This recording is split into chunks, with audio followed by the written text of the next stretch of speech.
El 12 de septiembre de 1976, un grupo de policías regresaba a sus hogares luego de haber cumplido con su trabajo, el de brindar seguridad a la ciudadanía, en el estadio de fútbol de Rosario Central, cuando al pasar por este mismo lugar quiso la suerte desgraciada que una bomba vietnamita colocada por la organización terrorista Montoneros estallara, llevándose la vida de 11 personas inocentes.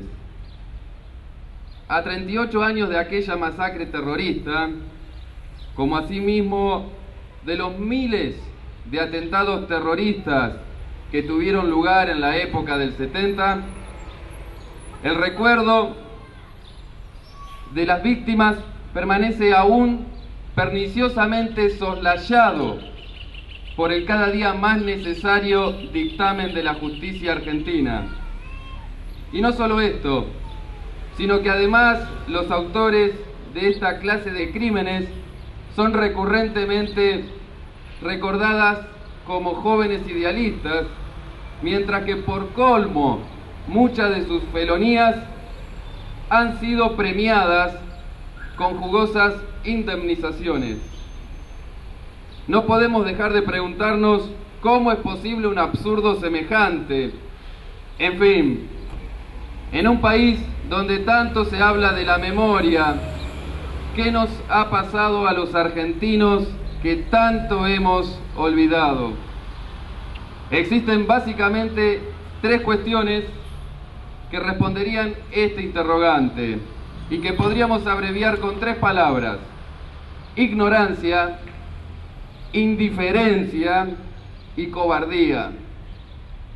En primer lugar, podríamos enunciar la enorme ignorancia que, a pesar de tanto parloteo setentista, impera en torno a la época de Marras.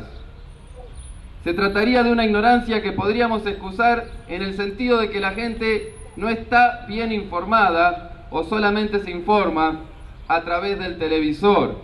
Es entendible que si los medios no ilustran de modo fidedigno, habrá mucha gente que ignore determinados aspectos.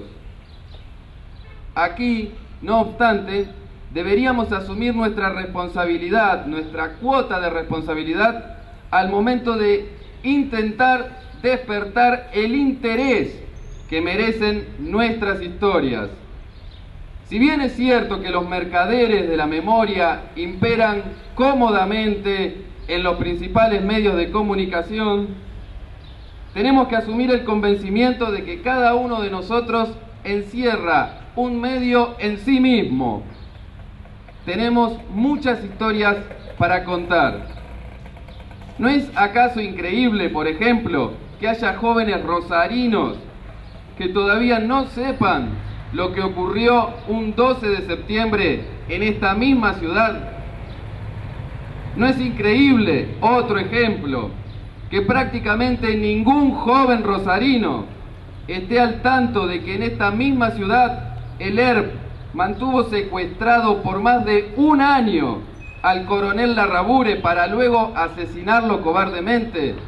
Ahí tenemos que estar nosotros contando y repitiendo esas historias. Hay gente que realmente se queda con la boca abierta cuando escucha esta misma relación.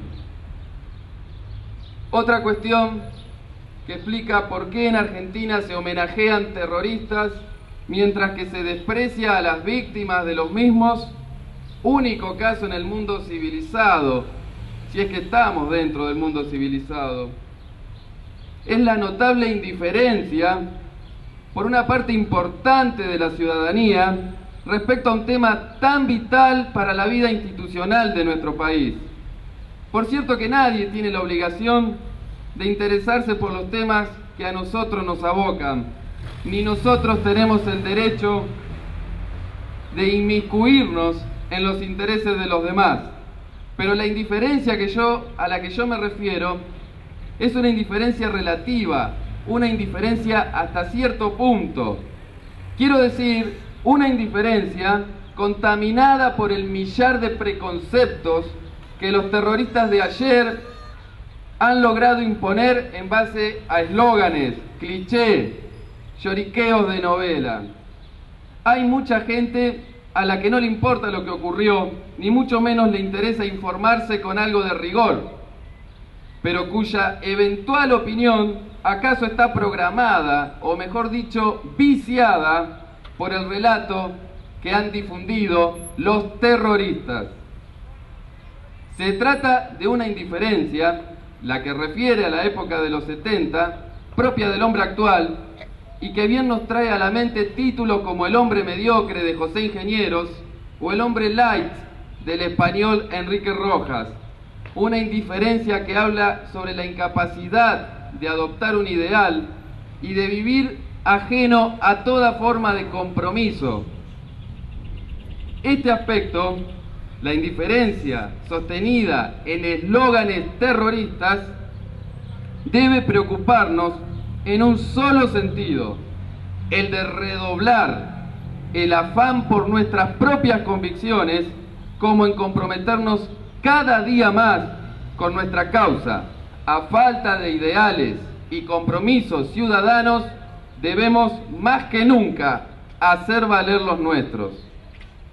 La última cuestión que completa este círculo vicioso en materia de setentismo no puede ilustrarse más que con una sola palabra: cobardía. Ocurre que hay muchas personas que saben bien lo que ocurrió en los años de plomo, tanto sea porque lo han vivido como por propia ilustración, pero que llegado el caso prefieren agachar la cabeza y permitir que la mentira terrorista se ufane frente de ellos mismos. El cobarde es el verdadero enemigo de esta historia.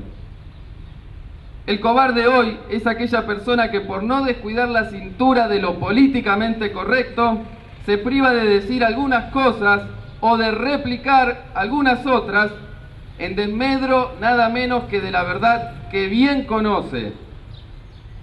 Para que me entiendan bien a qué me refiero, les voy a ilustrar un ejemplo que seguramente les va a interesar.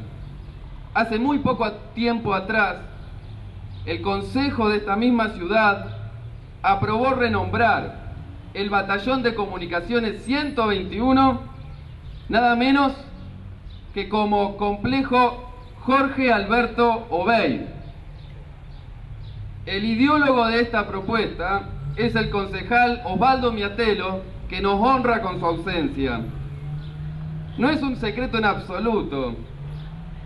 Todo el mundo sabe que el ex gobernador Obey se le atribuye una importante participación dentro de la organización terrorista Montoneros. Incluso se lo pretende como uno de los principales responsables, nada más y nada menos que de la tragedia por la cual hoy estamos aquí reunidos. Por el solo hecho de haber participado activamente en Montoneros, el señor Obey fue no solamente un enemigo del ejército argentino, al que su organización terrorista Montoneros le declaró la guerra en plena democracia, sino que además el señor Obey es uno de los cuantos deplorables verdugos que tuvo nuestro ejército. Entonces, ¿cómo se le puede ocurrir al señor Miatelo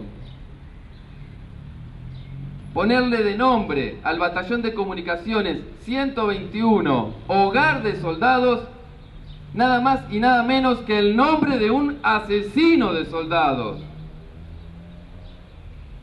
¿Acaso alguien se imagina, salvando la distancia, que el Pentágono de Estados Unidos alguna vez vaya a llamarse Osama Bin Laden? ¿Qué clase de maldita imbecilidad puede ser capaz de semejante afrenta al millar de víctimas que dejó el terrorismo en Argentina? La ignominiosa propuesta del concejal Miatelo fue aprobada, sin embargo, sin absolutamente ninguna abstención de los demás concejales rosarinos, quienes no solo igualan semejante capacidad para el chantaje, sino que además la superan por cobardes, por hipócritas y por fascinerosos. A eso se llama corrección política, a callar la verdad y a mentirnos descaradamente. No existe peor forma de cobardía que la de aquella persona capaz de silenciar la injusticia que pesa sobre un semejante. Si esa despreciable recua de políticos locales no tiene lo que hay que tener para sencillamente objetar el planteo de una hipocresía semejante como la de Miatelo, ¿qué podemos esperar que suceda si estos mismos ineptos tienen que legislar para resolver los graves problemas estructurales que afronta Rosario, entre los que se cuenta nada más y nada menos que la inseguridad? ¿Alguien se imagina a alguno de estos cobardes enfrentando el narcotráfico? Las personas que eligen permanecer indiferentes respecto de la historia reciente debieran saber que el círculo vicioso en materia de 70 no se cierra en una metáfora y un final feliz, sino que lógicamente tiene serias implicancias en el desenvolvimiento institucional. El terrorismo no es que ha dejado de existir, simplemente cambió sus métodos de acción. Se ha vuelto imprescindible, hoy más que nunca, unirnos en una misma voz capaz de romper para siempre el silencio que han impuesto tanto en torno a nuestras víctimas como en torno a nosotros mismos. ¿Se han preguntado por qué, a pesar de esto último, tanto insisten las personas como Miatelo y compañía en seguir hurgando la herida que ellos han abierto? ¿Se han preguntado por qué tanto cinismo y tanta maldad? Por la sencilla razón de que cada uno de nosotros representa eso mismo que no pudieron conseguir. A pesar de tanto terrorismo, no pudieron torcer el norte al que este país está predestinado. Por más bombas que hicieron estallar, tuvieron que meterse el comunismo en los bolsillos. Llegó el día y llegó la hora de empezar a despertar. 38 años de hipocresía no han sido suficientes para borrar el rastro de esa sangre aún caliente que nos conduce a lo más profundo de nuestra historia. Nada en absoluto debe atajarnos al momento de decir lo que hay que decir y de hacer lo que haya que hacer en aras de recuperar la justicia que unos cuantos matones han ensuciado. No es vergüenza ni es deshonor pensar lo que pensamos, ni debe amedrentarnos el desprecio de quien sea. El insulto de un pusilánime es música para nuestros oídos. Cuanto más silencio y cuanto más olvido quieran imponernos, más clara, más firme y más fuerte tiene que ser la voz que orgullosamente debemos hacer sentir como un grito de guerra hasta en el último rincón de la tierra.